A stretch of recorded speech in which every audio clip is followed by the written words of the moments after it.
Hello everyone, this is Niranjan Kumar. इस video में हम लोग ट्रायंगल चैप्टर को एकदम खोर खार के मेरे भाई जड़ से लेके पूरा उसका चेतन तक ले पढ़ने वाला है। चाहे प्रीवियस ईयर क्वेश्चन मेरे भाई आज तक ले आपका ट्रायंगल से पूछा जाएगा, चाहे आपके हाफ ईयरली एग्जाम हो, चाहे मेरे भाई आपका बोर्ड एग्जाम हो, उसमें मैं यहाँ पे 100% गारंटी के साथ कहता हूँ। इस वीडियो को देखने के बाद से आपका कोई दूसरा वीडियो या कहा जाए कि दूसरा क्वेश्चन की आवश्यकता न पड़ेगी। मैं इसी वीडियो में आपको वो क्वेश्चन प्रैक्टिस कराऊंगा मेरे भाई, जिससे आपको एकदम दूर भागते हैं, डरते हैं। मैं यहाँ पे 100% गारंटी के साथ कहता हूँ मेरे भाई, ट्रायंगल चैप्टर को इस तरह पढ़ा दूंगा, आप इससे एकदम गले लगाने लगेंगे, यानी कि प्यार करने लगेंगे। एक चीज और मैं बता दूं मेरे भाई, ये हम लोग का मैथमेटिक्स का डे 3 रहने वाला है, यानी कि ये तीसरा क्लास है हम लोग का मैथ का। ओवरऑल 2 क्लास इसके पहले हम लोग कर चुके हैं, जिसमें हम लोग 2 वीडियो यानी कि 2 दिन एपी को कवर अप किए थे, जिसमें एकदम फुल कॉन्सेप्ट के साथ साथ हम लोग अलग अलग रिसोर्सेज के जितने भी क्वेश्चन होते हैं, प्रीवियस ईयर क्वेश्चन हुआ, चाहे अलग अलग रिसोर्सेज जैसे एजुकाट, ओसवाल मेरे भाई, एनसीईआरटी एग्जाम प्लस जितने भी ये बुक हैं, सारे क्वेश्चनों को मैं उसमें इंक्लूड करके प्रैक्टिस कराऊं, और मैं स्टेप बाय स्टेप क्वेश्चन को कैसे सॉल्यूशन किया जाता है, कैसे सोचा जाता है, कैसे एवरेज बच्चा मेरे भाई टॉपर की तरह कैसे सॉल्यूशन कर सकता है, सब उसमें मैं बताया हूं। यहाँ पे अब हम लोग बिना देरी किए मेरे भाई स्टार्ट करते हैं कि ट्रायंगल्स होता क्या है। जैसे कि हम लोग का चैप्टर का ही नाम है ट्रायंगल्स। देखिए, ट्रायंगल्स को आप थोड़ा सा तोड़ेंगे तो ये दो चीज से मिलकर बना है, यानी कि 2 वर्ड से।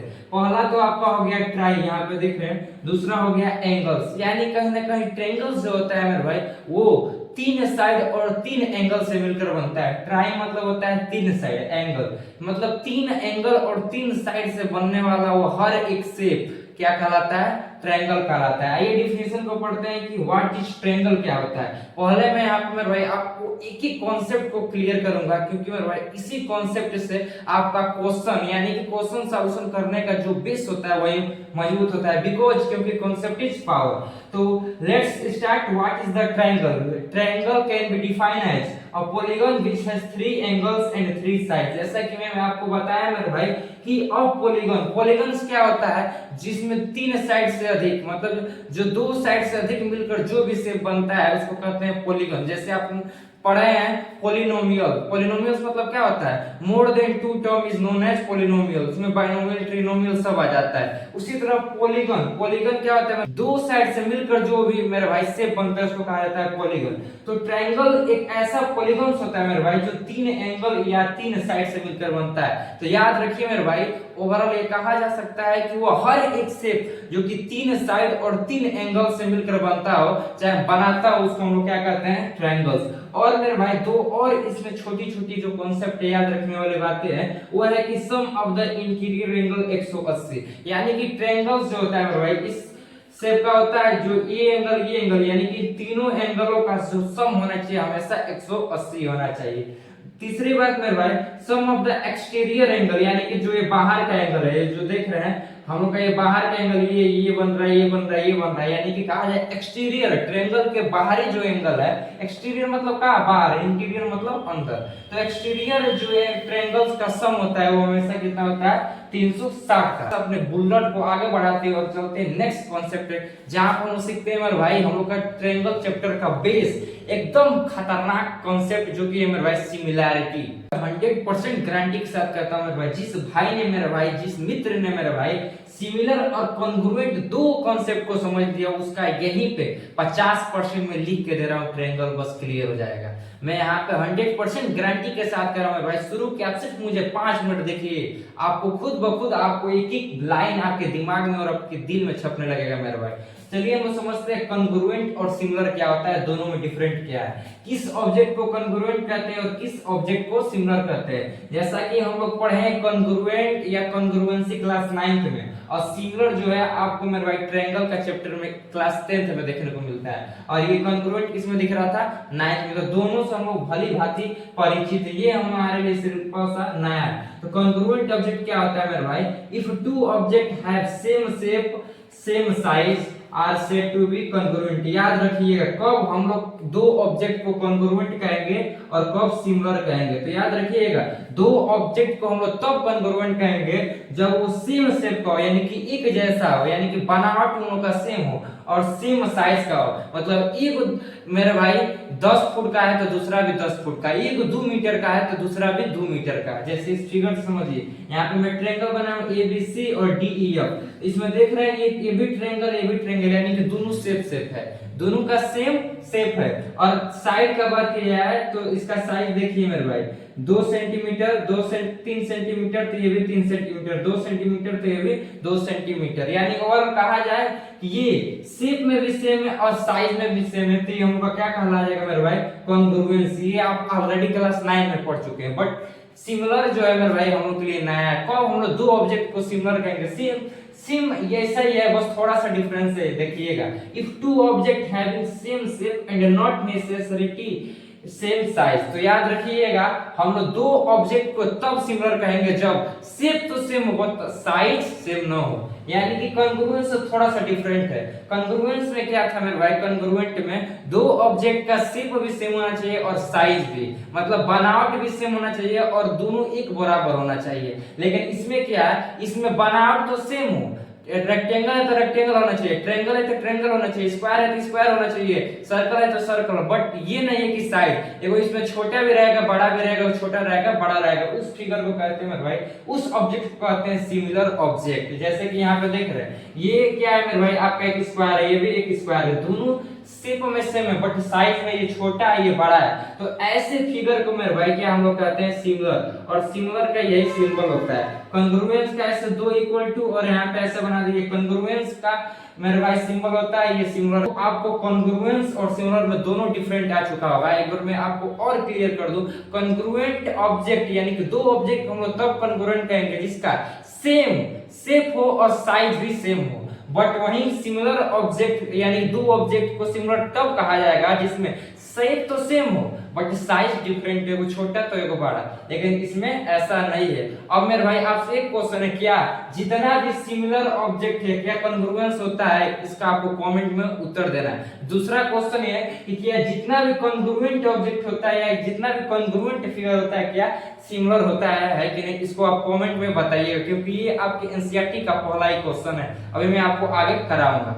मेरे भाई क्वेश्चन स्टार्ट होता है। देखिए पहला क्वेश्चन क्या कह रहा है कि ऑल सर्कल आर, इन दोनों में से कोई एक भरना है। जितना भी सर्कल होता है क्या कॉन्ग्रुएंट होता है कि सिमिलर, मेरे भाई जितना भी सर्कल होता है वो क्या होता है, सिमिलर होता है। कॉन्ग्रुएंट इसलिए नहीं होता है मेरे भाई कि मान लीजिए सर्कल छोटा भी हो सकता है बड़ा भी हो सकता है, बट सिमिलर इसलिए कर रहा हूँ, सर्कल तो सर्कल ही रहेगा इसलिए। सेकंड क्वेश्चन मेरे भाई, ऑल स्क्वायर आर कॉन्ग्रुएंट या सिमिलर, तो मेरे भाई जिस तरह सर्कल का था केस वही तो सेम है, तो यानी कि जितना भी स्क्वायर है मेरे भाई सब क्या होगा, सिमिलर होगा। कॉन्ग्रुएंट इसलिए नहीं होगा मेरे भाई, कॉन्ग्रुएंट का डिफिनेशन क्या कहता है कि शेप सेम शेप होना चाहिए, सेम साइज होना चाहिए। बट यहाँ पे जितना भी स्क्वायर होता है मेरे भाई, आपको स्क्वायर कोई छोटा दिखेगा कोई बड़ा दिखेगा तो क्या होगा, वो सिमिलर हो जाएगा, यानी कि शेप तो सेम होगा बट साइज सेम नहीं होगा। तो साइज इसमें सेम नहीं होता वो क्या कहलाता है, सिमिलर। सिमिलर का आप अभी पीछे डिफिनेशन ही पढ़ जाए। तो ऐसा थर्ड क्वेश्चन क्या कर रहा है मेरे भाई, ऑल यहाँ पे डैश दिया है, ट्रायंगल्स आर सिमिलर, जितना भी ट्रायंगल्स होता है सिमिलर होता है। इन दोनों में से कौन सा, आइसोस्केलस की इक्विलैटरल, तो इक्विलैटरल होगा नहीं करेगा मेरे भाई। मान लीजिए जितना भी इक्विलैटरल ट्रायंगल होगा वो तो कॉन्ग्रुएंस होगा। कॉन्ग्रुएंस इसलिए होगा क्योंकि उसका शेप तो सेम हो जाएगा मेरे भाई और साइज भी उसका सेम हो जाएगा। साइज समझ रहे हैं, समझ जाएगा। मान लीजिए 60 कितना वो बनेगा इक्विलैटरल ट्रायंगल, तो 60 डिग्री का ही बनेगा। चाहे आप मैं यहाँ पे ऐसे बनाऊं चाहे कि यहाँ पे ऐसे बनाऊं, बात वही है क्योंकि ये भी 60 डिग्री 60 डिग्री, दोनों में कौन और अंतर नहीं है। इसको मैं चाहता तो और आगे बढ़ा देता इसको और बढ़ा, लेकिन 60 डिग्री का तो ही रहने वाला है, यानी कि इसमें आइसोस्केलस हो जाएगा क्योंकि यहाँ पे सिमिलर बोला है तो यहाँ पे आइसो, जितना भी आइसोस्केलस ट्रायंगल्स होता है सब क्या होता है, सिमिलर। क्योंकि मेरे भाई इसमें तो हमको दो ही साइड तो हमको इक्वल होता है, बाकी तीसरा साइड तो नहीं मालूम रहता है, तो ये हम लोग का करेक्ट होगा आइसोस्केलस।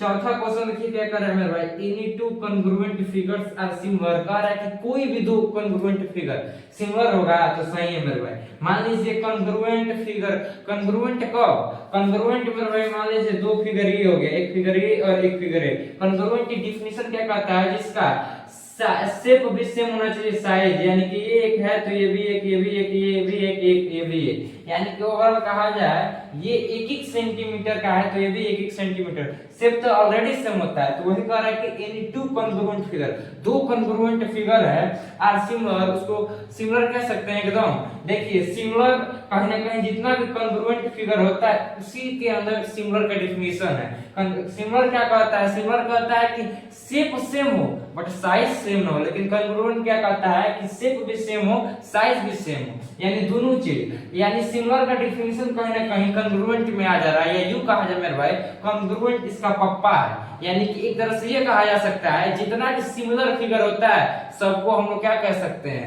कॉन्ग्रुएंट नहीं कह सकते हैं, बट जितना भी कॉन्ग्रुएंट फिगर हो सकता है मेरे भाई सब क्या होगा, सिमिलर होगा। अब हम बढ़ते हैं अपने नेक्स्ट कॉन्सेप्ट की तरफ, जहां पे हम लोग सीखते हैं मेरे भाई कब ट्रायंगल्स को सिमिलरिटी कहेंगे, यानी क्या उसके लिए क्राइटेरिया रहने वाला है। अब हम लोग समझते हैं मेरे भाई ट्रायंगल्स का सिमिलरिटी। अभी इसके पहले जो हम लोग पढ़े थे वो किसी भी ऑब्जेक्ट को कब सिमिलर कहा जाता है, कब कॉन्ग्रुएंट कहा जाता है, बट इसमें सिर्फ अब स्पेसिफिक, क्योंकि हम लोग का चैप्टर मेरे भाई ट्रायंगल्स है तो ट्रायंगल्स के बारे में ही पढ़ना है। तो अब हम लोग कब दो ट्रायंगल्स को सिमिलर कहेंगे, याद रखिएगा two triangles are similar if their corresponding angle are equal, यानी कि दोनों में जो कॉरस्पॉन्डिंग एंगल होगा वो या तो इक्वल हो, ये their corresponding sides are in the same ratio, और उसके साथ ही साथ जो उसका कॉरस्पॉन्डिंग यानी कि दो ट्रायंगल्स का जो कॉरस्पॉन्डिंग साइड्स हो वो किसमें सेम रेशियो या प्रोपोर्शन हो। जैसे कि देखिए इसको समझाऊंगा दोनों को, जैसे यहाँ पे हमको एक ट्रायंगल दिया है ये ए बी सी,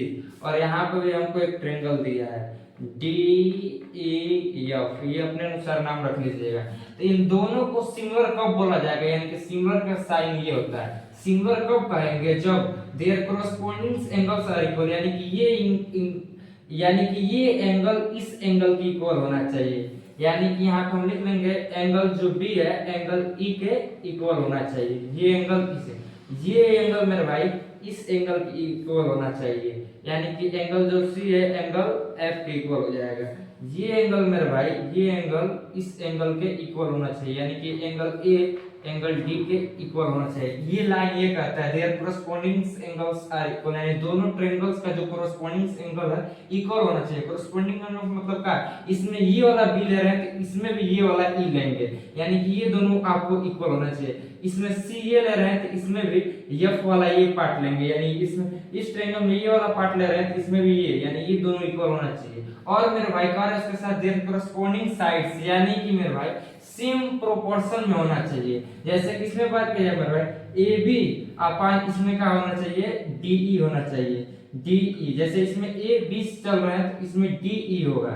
उसके बाद मेरे भाई इक्वल टू सेम प्रोपोर्शन या सेम रेशियो होना चाहिए कॉरस्पॉन्डिंग साइड, इसमें बीसी ले लीजिए, बीसी नीचे वाला ले रहे हैं तो इसमें बीसी, तो इसमें क्या हो जाएगा ई एफ हो जाएगा, ई एफ इक्वल टू मेरे भाई, और इसमें सी ए हो जाएगा, सी ए, तो इसमें क्या हो जाएगा एफ डी हो जाएगा मेरे भाई। ये होता है correspond their corresponding sides are in the same ratio का मतलब। तो आई होप आपको यहां तक ले समझ आएगा। अब हम चलते हैं अपने थेल्स थ्योरम को, जिसको आल्सो नोन एज बीपीटी यानी basic proportionality theorem. Basic proportionality theorem यानी कि इस चैप्टर का सबसे निचोड़ सबका बाप यही है, जिसको थेल्स थ्योरम भी कहते हैं। याद रखिएगा कभी भी आपको एग्जाम में दे दे कि थेल्स थ्योरम को प्रूव करिए तो आप कंफ्यूज मत होइएगा, यही बेसिक प्रोपोर्शनैलिटी थ्योरम का ही नाम है, दूसरा थेल्स थ्योरम। देखिए बेसिक प्रोपोर्शनैलिटी थ्योरम होता क्या है, ऑलरेडी मैं जानता हूं आप पढ़ चुके हैं, हम लोग का वन शॉट है, यानी कि इसमें जल्दी जल्दी लेके चलना है। तो आप पढ़े हैं कि if a line is draw parallel to one side of a triangle to intersect other two side in distinct point, the other two side are divided in the same ratio में। कुछ नहीं समझ आया, देखिए क्या कह रहा है कि एक ट्रायंगल के अंदर आप किसी भी एक साइड के एक पैरेलल आप लाइन ड्रा करते हैं और वो अदर दो साइड पे अलग अलग दो यानी कि टू डिस्टिंक्ट पॉइंट पे क्या करता है, टच करता है या लाई करता है। तो वो जो ट्रायंगल है मेरे भाई two side are divide in the same ratio में, यानी कि आप एक ट्रायंगल के अंदर किसी भी एक साइड के पैरेलल उस ट्रायंगल के अंदर आप एक लाइन ड्रा करते हैं और वो लाइन ड्रा करते हैं तो अदर टू साइड को अलग अलग दो पॉइंट पे काटता है। काटते ही मेरे भाई वो ट्रायंगल जो होता है two side other two side जो है मेरे भाई वो डिवाइड हो जाता है इन द सेम रेशियो में, यानी कि इस ट्रायंगल का नाम है ए बी सी।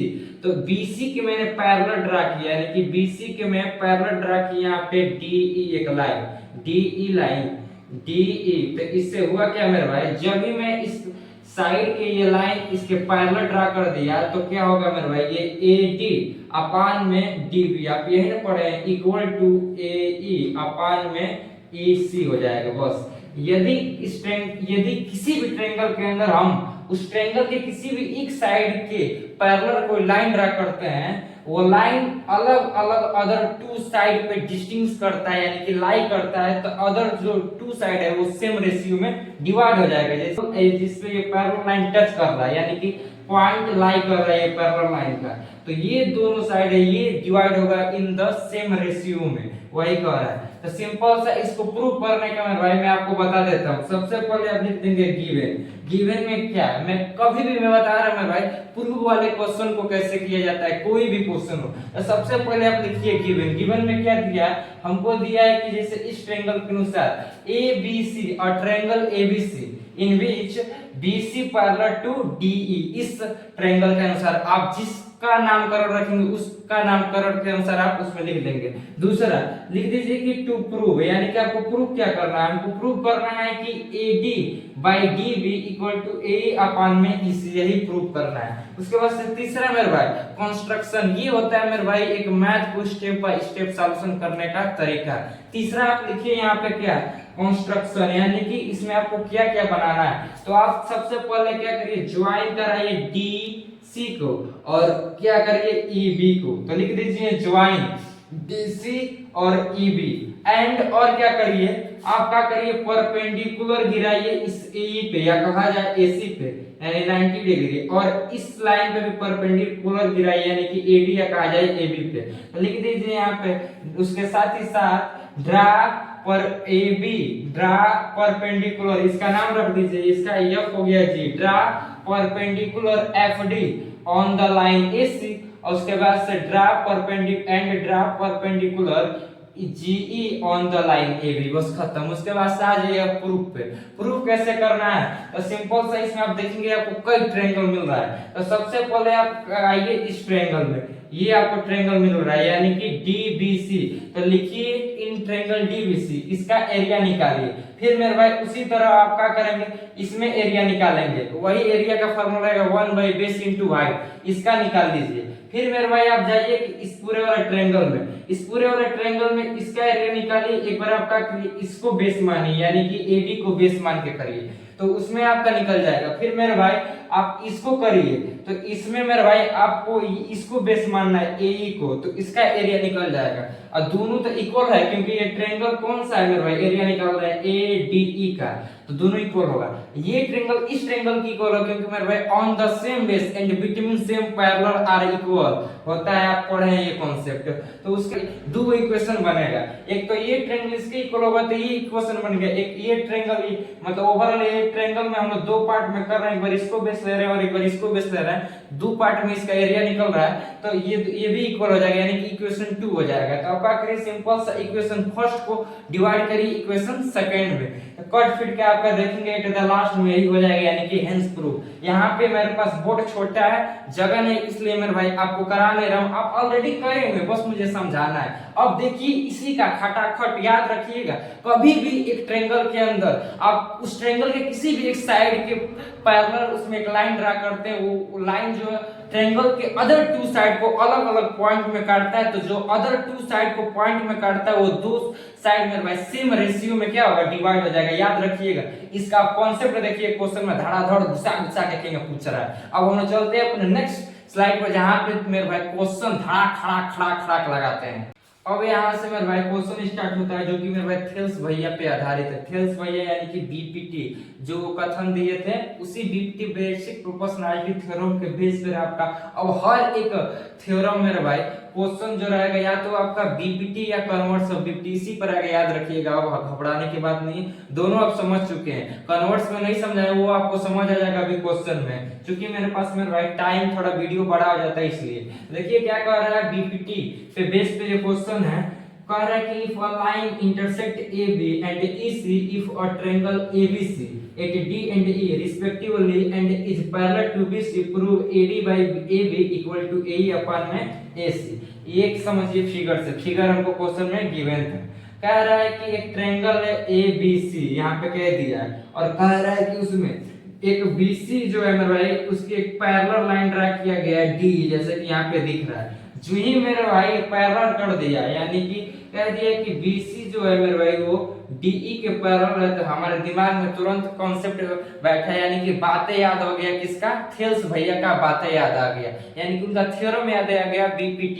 BPT में होता क्या था, किसी भी ट्रायंगल्स के अंदर मेरे भाई उस ट्रायंगल के किसी भी एक साइड के मेरे भाई पैरेलल कोई भी लाइन ड्रा किया जाता था, तो अदर दो साइड पे वो मेरे भाई टच करते ही उस दो साइड को सेम रेशियो में वो लाइन डिवाइड भी कर देता था। यानी कि हम कहा जाए कि DE पैरेलल है BC का, तो हम क्या लिख देंगे, AD अपान में क्या हो जाएगा, DB इक्वल टू हो जाएगा मेरे भाई AE अपान में EC। बस खत्म यही। तो हमको प्रूफ क्या करना है, AD यानी कि ये छोटा वाला बड़ा, यानी छोटापन बड़ा और छोटापन बड़ा, यही प्रूफ करना है। तो सिंपल सा गिवन लिखिए। गिवन क्या दे दिया है हमको, दे दिया है मेरे भाई जो DE है पैरेलल है किसके, BC के। DE है वो पैरेलल है किसके, BC के। तो तुरंत हम कहाँ लिख देंगे, इससे लिख देंगे DAD अपॉन में क्या हो जाएगा मेरे भाई, DB इक्वल टू क्या हो जाएगा हम लोग का AE अपॉन में EC। फटाफट लिख दीजिएगा, यहाँ पे लिख देंगे बाई, कहाँ से हम लिखें तो हमको बताना पड़ेगा BPT, आप पूरा लिख दीजिएगा, बेसिक प्रोपोर्शनैलिटी थ्योरम। अब इसको पलट दीजिए, तो DB यहाँ पे ऊपर हो गया, नीचे क्या आ गया आपका AD आ गया, फिर इधर इसको भी पलटेंगे तो EC अपॉन में AE हो गया मेरे भाई। अब क्या करिए, दोनों तरफ एक एक ऐड कर दीजिए, इधर 1 ऐड कर दीजिए और इधर 1 ऐड कर दीजिए, तो ये मिक्स फ्रैक्शन हो गया, यानी कि इसका इसमें मल्टीप्लाई करके इसमें जोड़ दीजिए, इसका इसमें मल्टीप्लाई करके इसमें जोड़ दीजिए। तो D देखिए, इसका इसमें मल्टीप्लाई करेंगे तो क्या हो जाएगा आपका AD हो जाएगा, प्लस उसमें DB जोड़ दीजिए, DB, और यहाँ पे नीचे का हो गया आपका AD हो गया इक्वल टू, इसका इसमें मल्टीप्लाई कर लीजिए, AE का मल्टीप्लाई करिए प्लस AC जोड़ दीजिए, इसमें ये पहले आगे लिख लीजिए AD प्लस DB लिख लीजिए, और नीचे का रहेगा आपका AE रहेगा। अब देखेंगे AD प्लस DB मिलके, यानी कि AD और DB मिलके क्या आपका बन रहा है, AB बन रहा है, और नीचे क्या बन रहा है आपका AD का AD रह रहा है इक्वल टू मेरे भाई। अब AE और EC मिलके पूरा क्या है मेरे भाई आपका AC बन रहा है, और नीचे AE है। तो यही तो हमको प्रूफ करना था, छोटापन बड़ा। फिर इसको पलट दीजिए तो आपका क्या हो जाएगा, AD अपन में AB हो जाएगा मेरे भाई इक्वल टू AE अपन में आपका AC हो जाएगा। तो लिख दीजिए हेंस प्रूफ छोटापन बड़ा। आप देखेंगे तो AD upon AB equal to AE upon में AE अपन में AC। इस तरह भाई आप एक एक क्वेश्चन को, जो कि आपकी VPT के बेस पे रहा है मेरे भाई, कॉन्सेप्ट क्लियर है, तो आप एक एक क्वेश्चन का पोस्टमार्टम यूज चुटकियों में 2 से 3 मिनट में कर देंगे। कितना इजी पीजी क्वेश्चन है भाई, कह रहा है इन फिगर, यानी कि फिगर दिया है तो बल्ले बल्ले हो जाएगा, आसान हो जाता है। फिगर नहीं दिएगा तो भी आसान हो जाएगा। क्या कह रहा है कि PS डिवाइड बाय SQ, यानी कि PS divide by SQ equal to PT divide by TR and कह रहा है क्या गिवन दिया है, angle PST equal to angle PRQ, यानी कि ये एंगल इस एंगल के इक्वल है।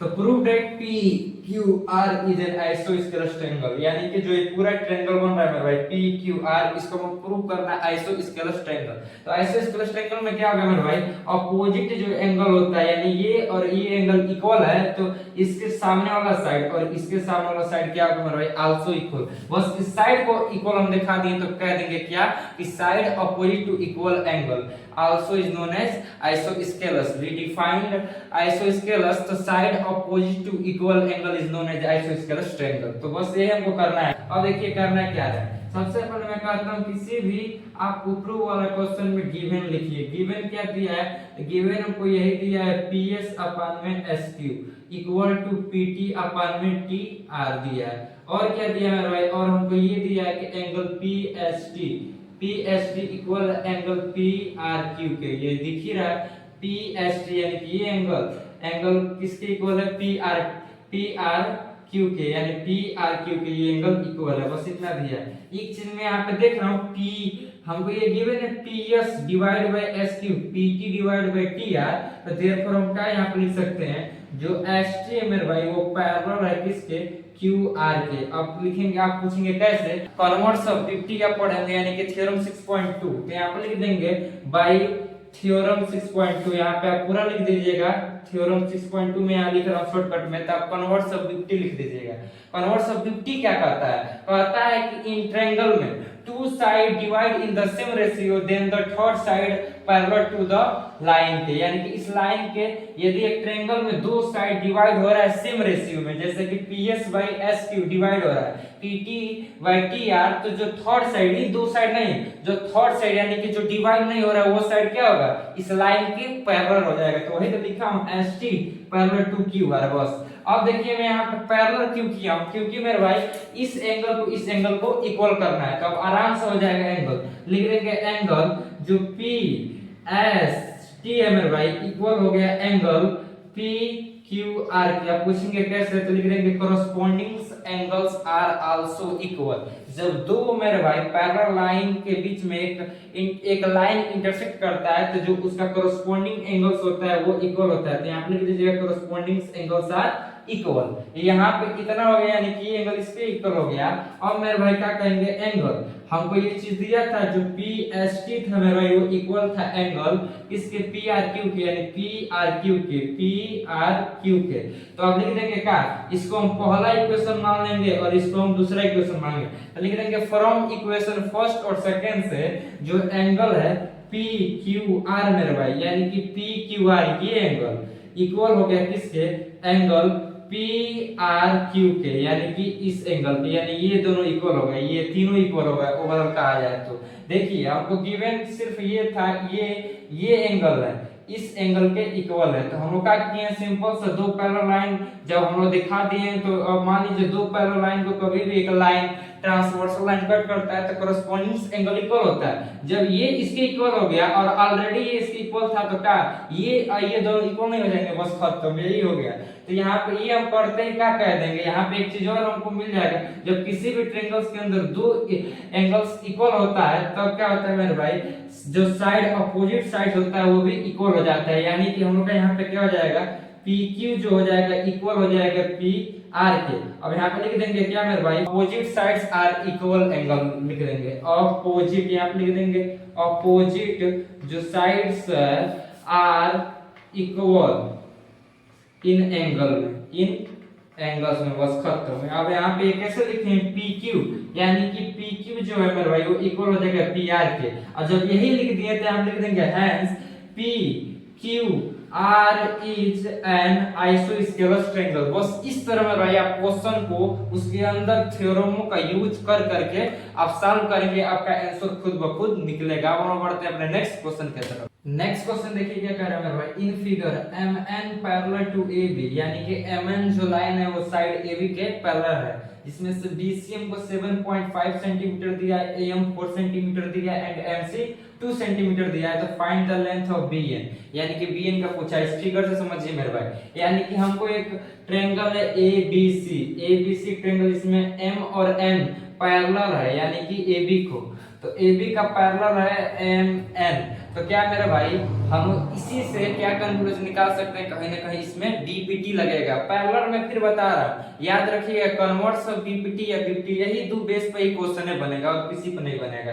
तो हमको किस चीज का वैल्यू दिया है, AM का वैल्यू हमको दिया है 4, यानी कि 4 सेंटीमीटर, और मेरे भाई BN हमको निकालना है।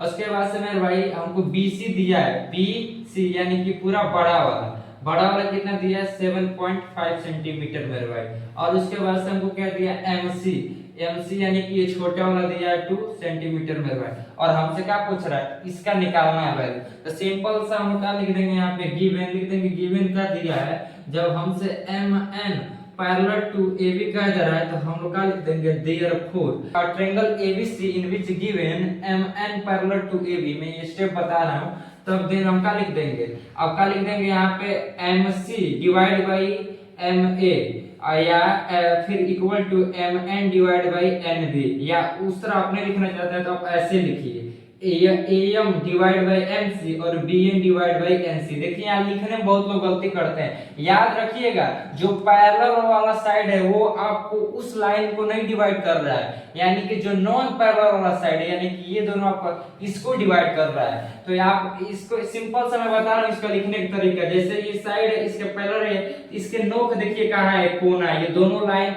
इन दोनों लाइन कहाँ टच कर रहा है, वो जैसे आपका सेम रेशियो में डिवाइड होता है। तो आप एक बार इधर चले जाइए, एक बार इधर चले जाइए। इधर कैसे जाइए, CM डिवाइड बाई MA, इधर आइए CN डिवाइड बाई NB। या तो आप इतना समझ जा रहे हैं तब डायरेक्ट यहाँ लिख दिए AM divide by MC, BN divide by NC। तो यहाँ पे मैं लिख दूंगा जो AM है divide by MC equal to, और यहाँ पे लिख दूंगा का BN है वो डिवाइड बाई मेरे भाई कौन सी हो जाएगा, NC।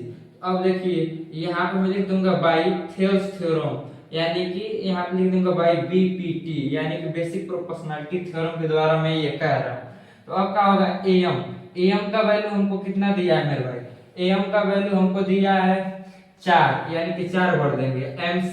MC का वैल्यू दिया है हमको 2 मेरे भाई इक्वल टू BN हमको निकालना है, तो इसके जगह हम लेट्स x मान लेते हैं। और मेरे भाई NC हमको नहीं गिवन है, NC नहीं गिवन है तो कैसे निकलेगा, पूरा जब आपको ये 7.5 दिया है उसमें से BN घटा देंगे तो आपका NC निकल जाएगा।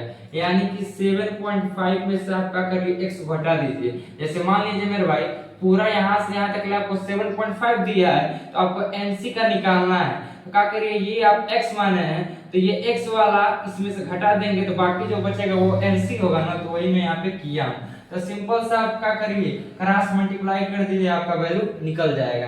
तो देखिए ये क्या होगा, यहाँ पे आपका हो जाएगा मेरे भाई 4 का इसमें मल्टीप्लाई कर दीजिए तो 4 यहाँ पे 7.5 माइनस के x और इधर का आ जाएगा 2x हो जाएगा।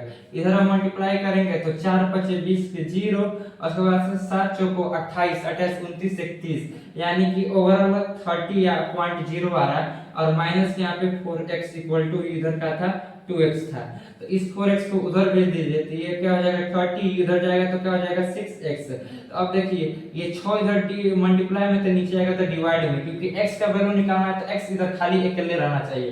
तो 6 5 30 हो जाएगा, यानी कि x का वैल्यू कितना आ गया 5 ओवरऑल। यानी क्या ही दिया जाए मेरे भाई, हम लोग का जो BN का वैल्यू था यहाँ पे लिख देंगे हेंस BN इक्वल टू क्या हो जाएगा मेरे भाई x इक्वल टू कितना आया है 5 सेंटीमीटर। इसका पूछा रहता तो ये भी बता, लेकिन पूछा नहीं तो क्या जरूरत है बताने के लिए, पूछा रहता तो क्या करते 7.5 में से 5 घटा देते 2.5 पता, बट हमसे सिर्फ पूछा है BN। तो ये होता है मेरे भाई करेक्ट क्वेश्चन का सॉल्यूशन करने का तरीका और करेक्ट क्या कहते हैं थ्योरम का यूज करने का इन क्वेश्चन में तरीका। क्वेश्चन में भाई देखिए आपका CBSE 2011 में 16 में 20 में भी पूछा था, इसलिए मैं ये क्वेश्चन यहाँ पे लाया ताकि आपको सॉल्व करूं और इस टाइप का क्वेश्चन आपके एग्जाम में आए मेरे भाई, चाहे आप कभी भी सॉल्यूशन करें तो उसमें फंसे नहीं। देखिए क्वेश्चन क्या कर रहा है, इन फिगर D पैरेलल है AC के और DF पैरेलल है AE के, तो prove BF divide by FE equal to BE divide by EC।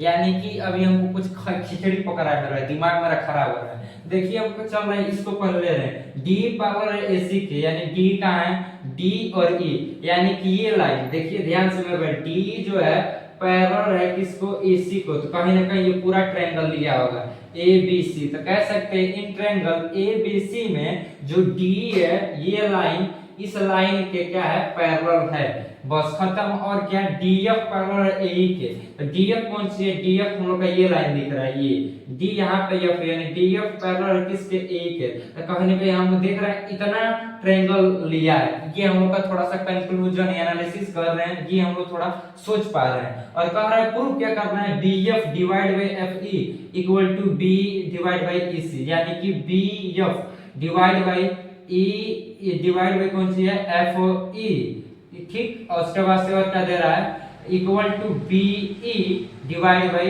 EC, थोड़ा सा रायता बना दिया है खिचड़ी। तो देखिए कुछ नहीं मेरे भाई, इस तरह क्वेश्चन को देख के डरना नहीं है, जैसे जैसे क्वेश्चन कर रहा मैं हमेशा एक नारा कहता हूँ, जैसे मैथ में क्वेश्चन कर रहा वैसे ही चलिए, अपना रास्ता नहीं धरना।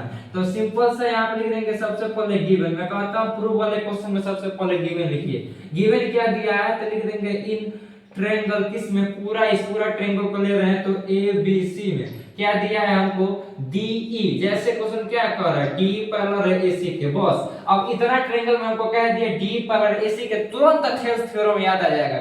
पढ़ रहे हैं ट्रायंगल्स तो का आर्किमिडीज प्रिंसिपल नहीं ना याद होगा, थेल्स थ्योरम ना याद होगा। तो जब हम देख लिए कि एक ट्रायंगल में एक लाइन पैरेलल हो जा रहा है थर्ड साइड के, यानी कि एक साइड के पैरेलल हो जा रहा है एक दूसरा लाइन, तो देख रहे हैं बाकी दो साइड को सेम रेशियो में डिवाइड करेगा। यही पढ़े हैं बीपीटी यानी थ्योरम 6.1, नहीं याद आ रहा तो याद कर लीजिए। तो यहाँ पे लिख देंगे देयरफॉर, जब यहाँ पे पैरेलल देख लिए तो हम क्या कह देंगे, B D divide by D equal to BE divide by EC, बस खत्म। यानी कि B D divide by D equal to मेरे भाई यहाँ पे बीई हो जाएगा बीई और उसके बाद से डिवाइड बाय ईसी, इसको मान ये क्या देंगे कैसे, बाय बीपीटी, और इसको हम फर्स्ट इक्वेशन मान लेंगे, यानी कि ये हम लोग का जो फर्स्ट इक्वेशन समीकरण होगा। अब मेरे भाई क्या कहते हैं, फिर अब क्या करते हैं, इन ट्रायंगल, अब हमको ये दिया है तो ये किस ट्रायंगल में था, तो इस ट्रायंगल में था, तो इन ट्रायंगल ABE में, इन ट्रायंगल ABE याद रखिएगा, अब पूरा नहीं ले रहे हैं, यानी कि इतना ट्रायंगल ले रहे हैं ABE, ये जैसे है तक याद रखिएगा, है जैसे है तक। तो इसमें क्या कर रहे हैं, इन ट्रायंगल ABE में हमको क्या कह दिया है कि DF पैरेलल है AE के, यानी कि DF पैरेलल है AE के, यानी कि DF ये पैरेलल है किसके, AE के। तो हम सिंपल से क्या कह देंगे, BD divide by DA, BD divide by DA equal to क्या हो जाएगा, BF डिवाइड बाय FE, यानी कि B हम लोग क्या हो जाएगा, BF डिवाइड बाय FE। अब ये कह देंगे कैसे भाई, फिर बीपीटी यानी पूरा नाम लिखिएगा, इक्वेशन सेकंड हो गया। अब देखिए हमको प्रूफ क्या करना था, बीएफ डिवाइड बाय एफई और बीई डिवाइड बाय ईसी, तो बीई डिवाइड बाय ईसी इसमें आ रहा है, बीएफ डिवाइड बाय एफई इसमें आ रहा है, बस प्रूफ तो हो गया। देखिए इधर right hand side left hand side दोनों इक्वल है, तो क्या लिख देंगे, फ्रॉम इक्वेशन फर्स्ट और सेकंड से लिख देंगे, यहाँ पे हैंस, यहाँ पे लिख दीजिएगा पहले आप from equation first and second से। देखिए हमको रायता बन रहा था, आपके सामने कैसे क्वेश्चन को सॉल्व किया, मुझे भी कुछ नहीं समझ आ रहा था। तो क्या लिख देंगे हम लोग का, बी एफ है divide by F E equal to क्या हो जाएगा, B E divide by E C, यही तो प्रूव करना था। हैंस क्यों कह दिए मेरे भाई, जब B D divide by D इसके बराबर है और बी डी डिवाइड बाई इसके बराबर, क्या ये दोनों नहीं बराबर आ जाएगा, बस from equation first and second से we know that BF divide by FE equal to BE divide by EC, hence लिख देंगे हेंस प्रूव इट, बस खत्म। इस तरह होता है क्वेश्चन को लगाने का, और नहीं समझ आ रहा है तो उसमें सोचने का, जैसे जैसे क्वेश्चन कर रहा है चला रहा है रास्ते को से चलने का।